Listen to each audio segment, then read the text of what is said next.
और हम उन्हें देख के शर्मा रहे थे, इसलिए पुष्पदल लेने में समय लग गया। गुरु विश्वामित्र जी ने आंखें बंद की, पूरा दृश्य देखा और पूरा दृश्य देखकर भगवान श्री राम जी को आशीर्वाद देने लगे।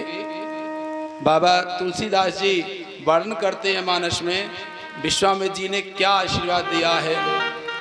सुफल मनोरथ हो तुम्हारे, सुफल मनोरथ हो तुम्हारे, राम लखन सुन भय सुखारे, राम लखन सुन भय सुखारे। कर भोजन मुनिवर विज्ञानी, लगे कहन कछु कथा पुरानी। कर भोजन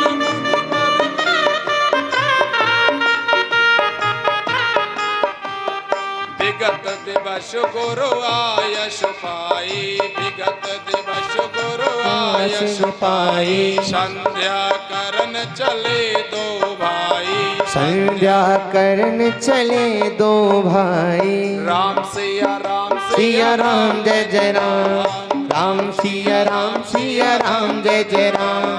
राम भोजन मुनिवर विज्ञानी, लगे कहन कछु कथा पुरानी। कर भोजन मुनि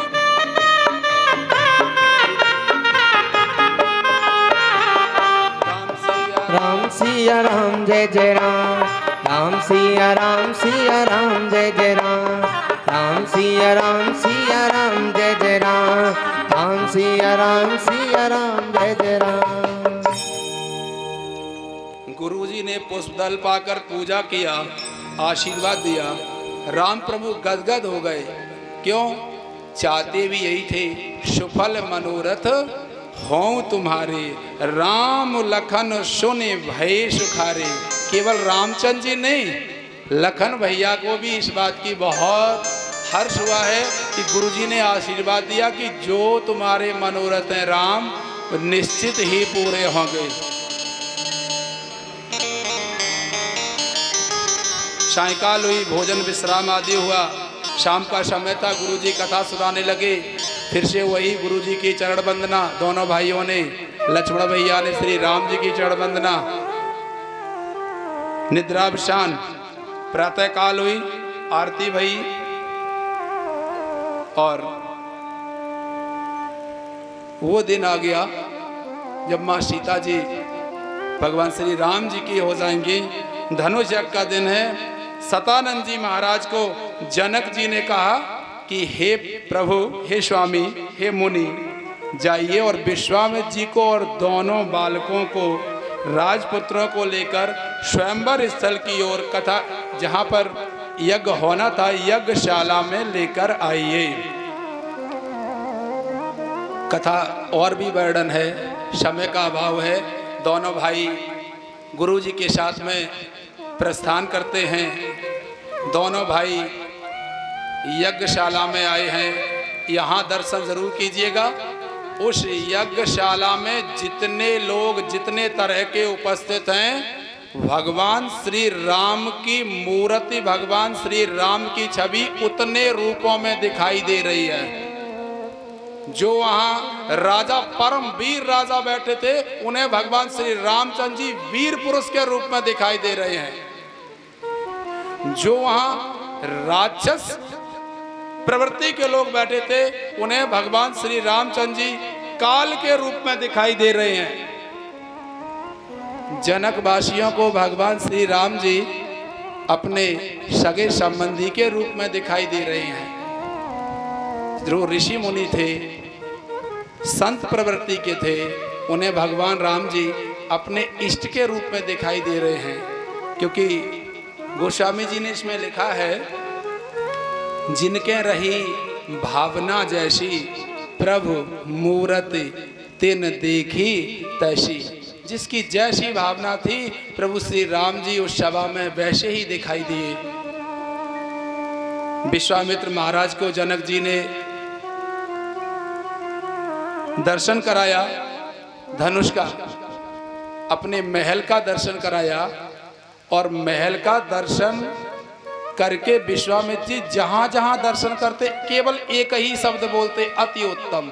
बहुत अच्छा महल बनाया है। और प्रसंग ये कहता है कि आप भी किसी के महल या घर में जाएं और नया भवन बना हो तो वहाँ कमियां मत निकालो। भले ही कमी दिखाई दे रही हो, आप कमी मत बताइए। किस तरह से उसने भवन निर्माण किया ये उसे ही पता होगा। और यहाँ वर्तमान में जैसे ही पहुँचे उसके ही मुंह पे, भाई साहब ये 5x6 की जगह अगर 8x10 हो जाता तो बहुत सुंदर रहती।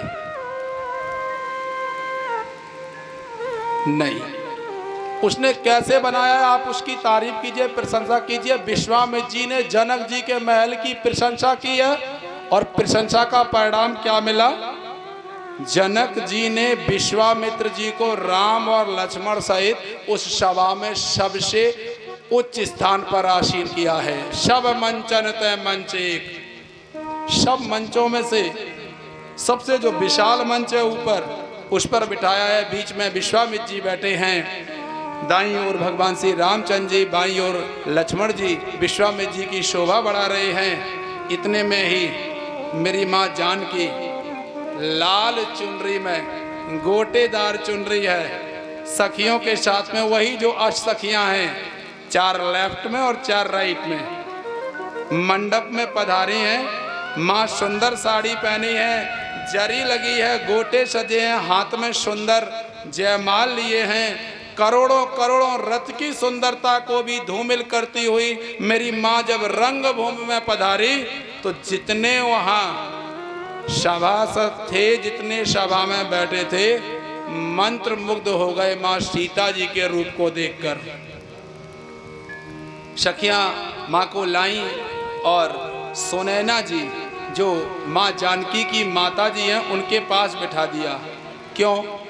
क्योंकि कोई भी पुत्री अपने आप को सबसे ज़्यादा सुरक्षित अगर कहीं महसूस करती है तो वो केवल अपनी माँ के पास। इसलिए सखियों ने अपने पास बिठाना उचित नहीं समझा, माँ के पास बिठाया है। माँ किसी की हो, माँ तो माँ है। माँ जैसा दूसरी छवि या माँ जैसा कोई इस दुनिया में नहीं है। भगवान ने जब इस सृष्टि का निर्माण किया तो उन्हें मालूम था कि हम घर घर में तो नहीं जा सकते, इसलिए हर घर में माँ के रूप में अपनी मूर्त को स्थान दिया है। और किसी महापुरुष ने कुछ पंक्तियां कही हैं माँ के ऊपर, केवल 4 पंक्तियां हैं। संदीप भैया आ जाए, शुरू करें। और पंक्ति देखिए कितनी प्यारी हैं। क्या सजल, ये हमारे छात्र भी है और हैं भी ये सजल। माँ के बारे में जो वर्णन है, क्या? अगर माँ ने ममता लुटाई न होती, अगर माँ ने ममता लुटाई न होती तो ममता मई माँ कहाई न होती, तो ममता मई माँ कहाई न होती। द्वारे पे आए हमें भी निहारो, द्वारे पे आए हमें भी निहारो, सोई हुई तकदीर संवारो, सोई हुई तकदीर संभारो। अगर माँ की ज्योति जगाई न होती, अगर माँ की ज्योति जगाई न होती, तो ममता मई माँ कहाई न होती, तो ममता मई माँ कहाई न होती।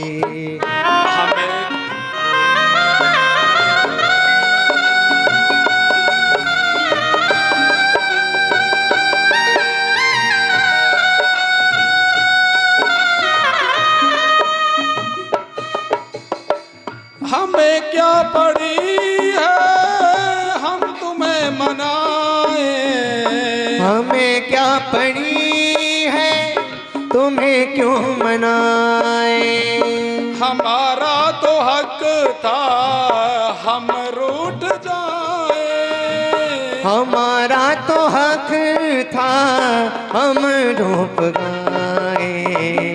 अगर माँ मनाने आई न होती, अगर माँ मनाने आई न होती, तो ममता मई माँ कहाई न होती, तो ममता मई माँ कहाई न होती। अगर मान ज्योति जगाई न होती, अगर माने ज्योति जगाई न होती।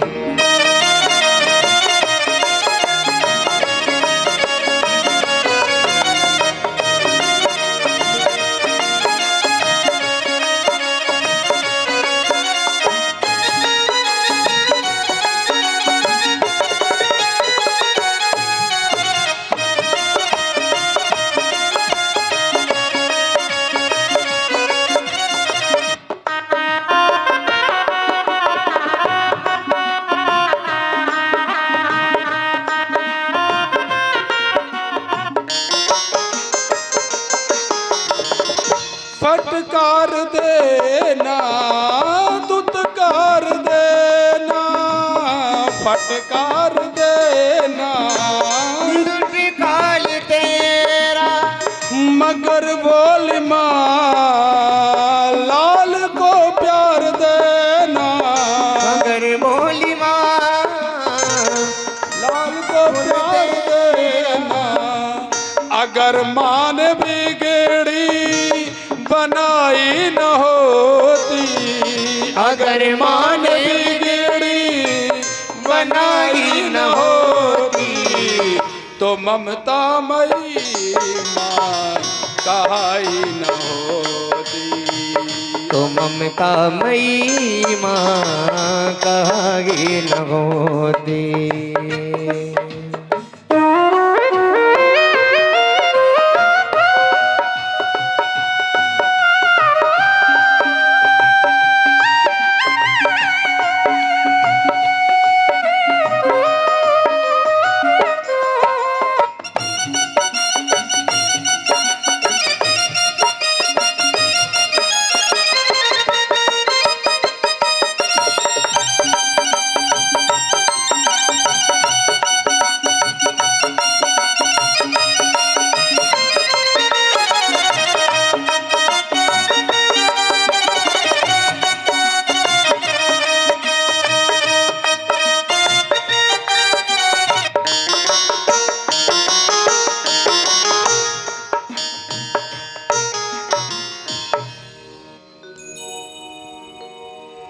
बोलो भवानी मैया की, बोलो जानकी मैया की जय हो। जनक जी ने अपने बंदीजनों को आज्ञा दी।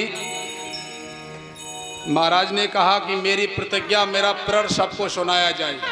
अच्छा, प्रसंग ये कहता है कि जनक जी ने किसी को ये अवगत नहीं कराया था कि क्या होने वाला है, बस केवल बुलावा भेजा था। नहीं तो प्रतिज्ञा क्यों सुनाने की कहते? क्यों? अगर पहले से बता देते तो पहले से पूरी तैयारी करके आते, सब जिम वगैरह करके आते, खींच के कोई रिवाइटल खा के आता। बताया नहीं है। बोले बंदी बचन वर सुनहु सकल महेपाल, पर विदे कर कहीं हम भुजा उठाई विशाल। भुजा उठा के बोल रहे हैं कि आप जो यहाँ आए हैं राजा और महाराजा परम वीर हैं। आपकी भुजाओं में चंद्रमा जैसा बल है और शिवजी का ये पिनाक राहु है। कितना कठोर है आप लोग सब परिचित है। इसे रावण और बाणासुर स्पर्श भी नहीं कर सके। और इस पिनाक की जो प्रत्यंचा चढ़ाकर इस पिनाक को जो खंड खंड कर देगा, जनक जी की दुलारी उसे अपना सौभाग्य मान लेगी। जनक जी उन्हें अपना वरण करेंगी। जैसे ही प्रतिज्ञा सुनी तो जो जितने राजा वहां बैठे थे सब एक दूसरे का मुंह देखने लगे। क्यों? क्योंकि ये प्रण किसी को नहीं पता था कि शिव जी के पिनाक का खंडन करना है। प्रत्यंचा नहीं चढ़ानी है, प्रत्यंचा तो चढ़ानी है, उसका खंडन भी करना है। सभी राजा अपना अपना बल दिखाने के लिए एक साथ, जनक जी बोले एक एक करके आइए। एक एक राजा आता गया, लेकिन प्रत्यंचा चढ़ाना तो छोड़ो, एक तिल मात्र धनुष को अपने स्थान से नहीं हिला सके। सभी राजाओं ने आपस में मंत्रणा की और बाबा तुलसीदास जी ने यहाँ लिखा है कि 10,000 राजा एक साथ आए हैं, लेकिन सबसे मिलकर भी धनुष एक तिल मात्र नहीं हिला है। भूप सहस दस एक ही बारा, लगे उठावन टरई ना टारा। एक तिल मात्र में नहीं हिला सके। महाराज जनक जी ने जब वीरों की ये स्थिति देखी तो क्रोध में आ गए और करुणा भरी स्वर में बोलने लगे कि दीप दीप से आए हुए राजा महाराजाओं, हमने आप लोगों को यहाँ पे इसलिए नहीं बुलाया था कि आप धनुष को एक तिल मात्र भी अपने स्थान से अलग नहीं कर सके। मैं जनक कहता हूं और मुझे ऐसा आभास होता है कि ये धरती वीरों से खाली है। अब क्या तमाशा देख रहे हो यहाँ बैठे हुए? अपना स्थान छोड़िए और यहाँ से प्रस्थान कर जाइए, क्योंकि हमने समझ लिया है कि इस धरा पर ऐसा कोई वीर नहीं है जो इस प्रत्यंचा को चढ़ा के धनुष का खंडन कर दे और मेरी दुलारी किशोरी का वरण कर ले। और अब अगर मैं अपनी प्रतिज्ञा को वापस लेता हूं तो मैं कलंकित हो जाऊंगा। फिर राजा ही किस बात का? कंठ रुंध गया। क्यों कंठ रुंध गया? ये तो उसी पिता से पूछो जिसकी पुत्री शादी योग्य हो और उसे उसके योग्य कोई वर नहीं मिल रहा हो। यही स्थिति आज जनक जी की है सभा में। प्रण ले लिया, वापस भी नहीं ले सकते प्रण को। दोबारा फिर बोले कि इस सभा में कोई ऐसा वीर नहीं है। लक्ष्मण जी ने सुना, लक्ष्मण जी गरम दल के हैं। लक्ष्मण जी ने जैसे ही सुना बोले, अपने राम बगल में ही बैठे थे भैया राम, उनके भैया राम से बोले कि भैया जनक जी क्या कह रहे हैं? इस सभा में कोई वीर नहीं है। रघुकुल के बालक जहां पर बैठे हो, जहां उनका स्थान हो, वहां पर कोई वीर नहीं है। रघुवंश का एक भी व्यक्ति, चाहे भले ही वो बालक हो, अगर किसी सभा में बैठा है तो ये किसी की ये क्षमता नहीं है कि इतना बोल दे कि वहां कोई वीर नहीं है। और लक्ष्मण जी का आवेश इतना तीव्र है। बाबा तुलसीदास जी लिखते हैं, दर्शन कीजिए। कही जनक जस अनुचित बानी, कही जनक सुन अच्युत बानी। विद्यमान रघुकुल मन जानी, वेदवान रघुकुल मह जानी। सुनहु भानुकुल पंकज बानु, कहूँ स्वभाव न कछु अभिमानु। सुनहु भानुकुल जो तुम्हारी अनुशासन पावो, कंदुक एवं ब्रह्मांड उठावो। जो तुम्हारी अनुशासन पावो, कंदुक एवं ब्रह्मांड उठावो। कांचे घट जिम डारो भूरी, कांचे घट जिम डारो भूरी। सकौ मेरु मूलक जिम। और जय सिया राम, जय जय सिया राम, जय सिया राम, जय जय सिया राम। सिया राम जय राम, जय जय राम। तब प्रताप महिमा भगवाना को, बापुरो पिनाक पुराना। तब प्रताप महिमा भगवाना को, नाथ जानियस आयस हो, नाथ जानियस आयस हो। कौतुक करो बिलोकियसो, कौतुक करो बिलोकियसो। कमल नाल जिमि चाप चढ़ावो, जो जन सत प्रमाण लय धाव। कमल नाल जिम चाप चढ़ावो जो जन सत प्रमाण लयदार।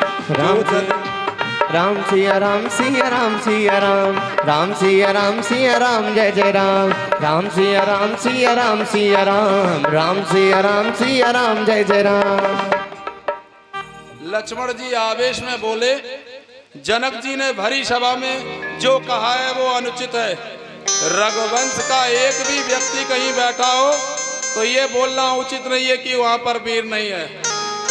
मैं अगर मेरे भाई श्री राम जी मुझे अगर अनुमति दें तो पूरे ब्रह्मांड को गेंद की भांति उठा लूंगा, और जैसे कच्चे घड़े को बच्चे चूर चूर कर देते हैं ऐसे ब्रह्मांड को चूर चूर कर दूंगा। और ये धनुष तो पुराना है, इस धनुष को मैं जैसे कमल की नाल को बच्चे निकाल कर खंड खंड कर देते हैं, ऐसे ये लक्ष्मण इस धनुष के खंड खंड कर देगा। स्थिति विचित्र हो गई। विश्वामित्र जी लक्ष्मण जी को देख रही, पूरी सभा लक्ष्मण जी को देख रही। भाई क्रोध करेंगे तो देखेंगे ही। रामचंद्र जी शांत मुद्रा में बैठे हैं। विश्वामित्र जी ने इशारा किया रामचंद्र जी से, संभालो छुटके को, नहीं अभी पूरा अर्थ का अनर्थ नहीं कर दे, तोड़ना तुम्हें है। और ये भाई साहब आवेश में आकर कहीं धनुष के टुकड़े ना कर दे, पूरा सब कथा अभी पूरी हो जाए। तो जिस समय लक्ष्मण जी क्रोध कर रहे थे, धरती डगमगा रही थी। दिग्गज अपनी धुरी पर कलमला उठे, सारे राजा सन्न रह गए थे। जैसे ही विश्वामित्र जी ने इशारा किया राम जी से, राम जी बोला नहीं है, आंखों से इशारा किया और इतनी आज्ञा मानते थे। आज की तरह नहीं चिल्लाते रहे लेकिन कोई सुनने वाला नहीं होता। आंखों से इशारा किया और आंखों से इशारे में ही लक्ष्मण जी से कह दिया, भैया Lakhan sit down please, now I am here. अब आप बैठ जाओ, बहुत हो गया, हम हैं, हम संभाल लेंगे। प्रभु ने इशारे से कहा, सही नहीं रघुपति लखन निवारे, प्रेम समेत निकट बैठारे। बैठ जाओ, आपका क्रोध उचित है। रघुवंश का कोई भी बालक हो तो वो अपनी तौहीन नहीं सुन सकता, आपने बिल्कुल सही किया। और विश्वामित्र जी मनी मन फूले नहीं समा रहे। क्या कह रहे? मनी मन बारे लक्ष्मण, आज जनक को पता लग गया होगा कि हाँ कोई वीर है, ऐसे ही थोड़ी ताड़का का वध कर दिया है। गुरुदेव ने मुहूर्त विचारा, समझ गए कि स्थिति बदलने वाली है। श्री राम जी से कह दिया, उठो राम भंजऊ भव चापा, मैटहु तात जनक पर तापा। विश्वामित्र जी बोले, रामचंद्र जी अब इंतजार करना सही नहीं है, बिल्कुल शुभ मुहूर्त है, उठिए और भंजऊ भव चापा, धनुष को तोड़ना नहीं है, धनुष के खंड खंड कर देना है राम। और जाके जैसे ही आप धनुष का खंडन करेंगे, मैटहु तात जनक पर तापा। ये जो जनक की सोच है, जनक का जो ऐसा कहना कि कोई वीर नहीं है, इसे आप मिटाइए। राम जी ने सुना, अपने स्थान से खड़े हुए, विश्वामित्र जी को प्रणाम किया और धनुष के पास गए। वहीं से अपने माता पिता को प्रणाम किया, अपने गुरुदेव वशिष्ठ जी, रामचंद्र जी के पिता दशरथ जी, उनके जो कुल गुरु हैं उनका नाम है वशिष्ठ जी। और वशिष्ठ जी ने ही राम लक्ष्मण भरत शत्रुघ्न का नामकरण भी किया है। और वशिष्ठ जी की अनुमति से ही राम और लक्ष्मण जी विश्वामित्र जी के पास गए हैं। पूरा रोल है वशिष्ठ जी का। तो माता पिता गुरुदेव वशिष्ठ को प्रणाम किया है। शिव जी का धनुष है तो बाबा शिव जी को भी प्रणाम किया है, धनुष को भी प्रणाम किया है। और मध्य भाग में जाके अपने कर को, हाथ को रख दिया और इतनी तीव्रता से भगवान ने धनुष को उठाया, जैसे जब बरसात होती है बिजली की चकाचौंध होती है, वैसे ही बिल्कुल चकाचौंध चमकी। और बाबा तुलसीदास जी यहाँ लिखते हैं, दम के उदामिन जिम जब लयो पोने नभ धनु मंडल सम भयो लेत चढ़ावत खेचत गाड़े काहू न लखा देख सब उठाड़े ते छन राम मध्य धनु तोरा भरे भुवन धोने घोर कठोरा। जैसे ही भगवान श्री राम जी ने धनुष को उठाया, बिजली की चकाचौंध सी चमकी। जितने वहां सभा में बैठे थे दिखाई किसी को नहीं दिया कि धनुष कब अपने स्थान से उठ के श्री राम जी के हाथों में आ गया। और धनुष को लेते ही प्रत्यंचा चढ़ाई है कि धनुष के खंड खंड हो गए। और भगवान श्री राम ने धनुष को न तो धरती पर तोड़ा न आकाश में तोड़ा, दोनों के मध्य में, अपनी भाषा में बोलते हैं अछंगा, कोई बिना सहारे के। तेई छन राम मध्य धनु तोरा भरे भुवन धुनि घोर कठोरा। टंकार हुई है और इतनी तेज गर्जना हुई है कि उसकी आवाज पूरे ब्रह्मांड में गूंज गई है, पूरे ब्रह्मांड में गूंज गई है। और छंद के माध्यम से बाबा तुलसीदास जी लिखते हैं, भरे भुवन घोर कठोर रब रवि वाजी तजी मारगु चले चेक करहि दिग्गज डोल मही अहे कोल कुरुम कल मले शौर्य चोर मुनि कर कान दीने शकल विकल विचार को दंड खंड्यो राम तुलसी जयति बचने उचारहि। बाबा तुलसीदास जी लिखते हैं कि जैसे ही श्री राम जी ने धनुष को तोड़ा है, पूरे ब्रह्मांड में ध्वनि गूंज गई है। सूर्य के जो घोड़े हैं वो दिशा भूल गए हैं। देवता जो ऊपर से आए थे आकाश में विवाह देखने, धनुष की टंकार सुनकर नाचने लगे। दिग्गज लोग चिंगाड़ उठे, धरती थरथरा गई। धनुष टूटा, लेकिन दर्शन कीजिए सभा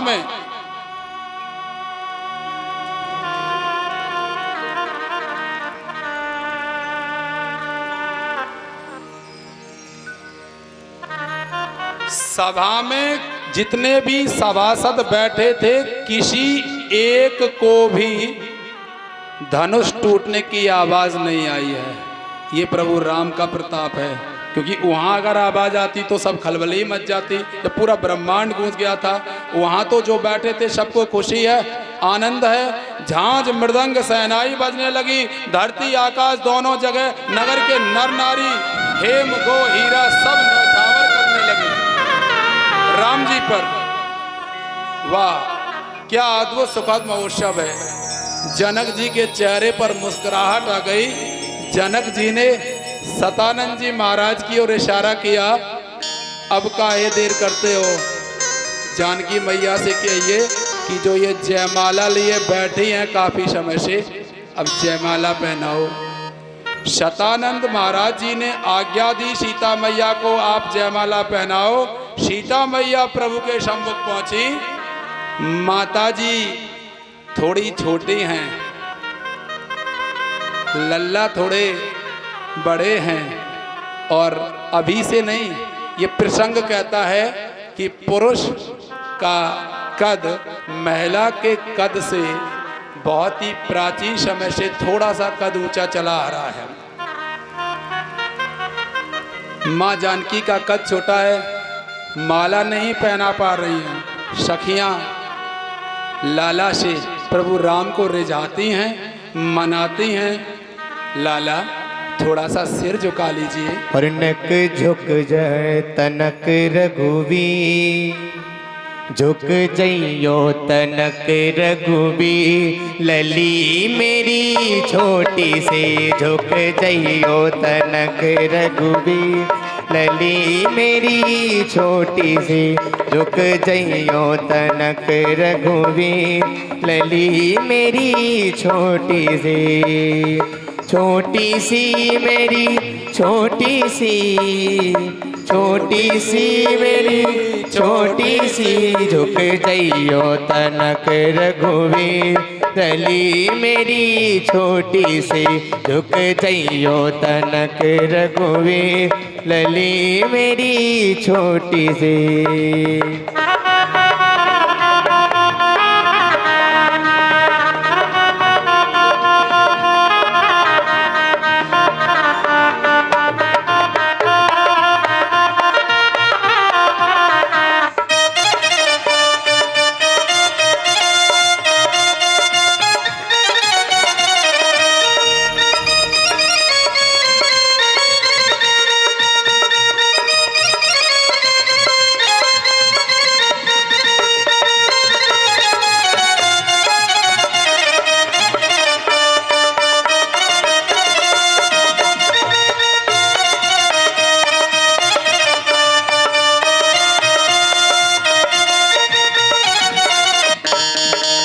सिया मेरी छोटी है लली मेरी छोटी है, सिया मेरी छोटी है लली मेरी छोटी है, लली मेरी छोटी है, सिया मेरी छोटी है लली मेरी छोटी है, सिया मेरी छोटी है। तुम हो बड़े बलवीर, तुम हो बड़े बलवीर, लली मेरी छोटी सी झुक जइयो तनक रघुवीर, लली मेरी छोटी सी।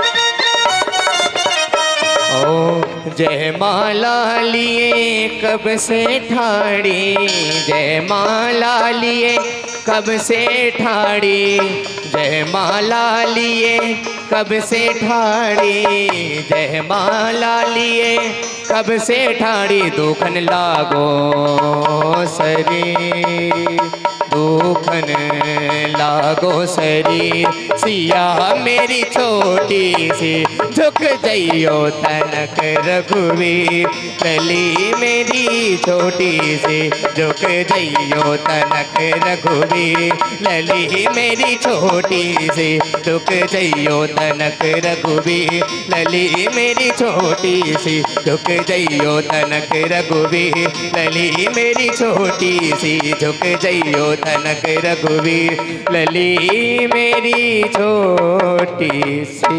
बोलिए श्री रामचंद्र भगवान की। सभी सखियां राम जी से अनुनय विनय करते हैं, झुक जइयो लला रघुवीर, लली मेरी छोटी सी। लेकिन राम कहाँ मानने वाले, तो उसमें वो सखी स्मरण कीजिए, कौन सी, वो जो हटके चलती है, वो बोली ये ऐसे नहीं मानेंगे। तो सभी सखियां आ गईं सीता मैया के पास में। प्रभु श्री राम कभी सखियों के बीच में नहीं रहे हैं, महिलाओं के बीच में नहीं रहे हैं। तो वो शर्म के मारे नेत्र नीचे हो गए। जब नेत्र नीचे हो गए, नेत्र झुक गए, तो प्रभु श्री राम का शीश भी झुक गया। यही तो चाहती थी सखियां। जैसे ही शीश झुका है मेरी मां जानकी ने भगवान श्री राम को जयमाला पहना दी है। भगवान श्री राम जी जानकी मैया के हो गए और जानकी माँ श्री राम जी की हो गई। ओ श्री रघुवर कोमल कमल नयन को पहनाओ जयमाला, पहना हो जयमाला। श्री रघुवर कोमल कमल नयन को पहना हो जयमाला, पहना हो जयमाला। ये पुण्य मुहूर्त स्वर्णिम अवसर फिर नहीं आने वाला, पहना हो जयमाला। श्री रघुवर कोमल कमल नयन को पहना हो जयमाला, पहना हो जयमाला। श्री रघुवर कोमल कमल नयन को पहना हो जयमाला, पहना हो जयमाला, पहना हो जयमाला, पहना हो जयमाला। बोलो दूल्हा सरकार की जय, बोलो जानकी मैया का दुल्हन स्वरूप की, तेरे हो तो धाम की मिथिलापति की। और इस तरह से माँ जानकी का स्वयंवर हुआ। कथा का वर्णन आगे भी है। पत्र भेजा गया है दशरथ जी को, वहां से बारात आई है, चारों भैया आए हैं। सतानंद जी महाराज ने चारों भैयाओं को एक ही मंडप के नीचे विवाह के सूत्र में बांध दिया है। माँ जानकी जी श्री रामचंद्र जी के साथ लक्ष्मण भैया के लिए उर्मिला जी,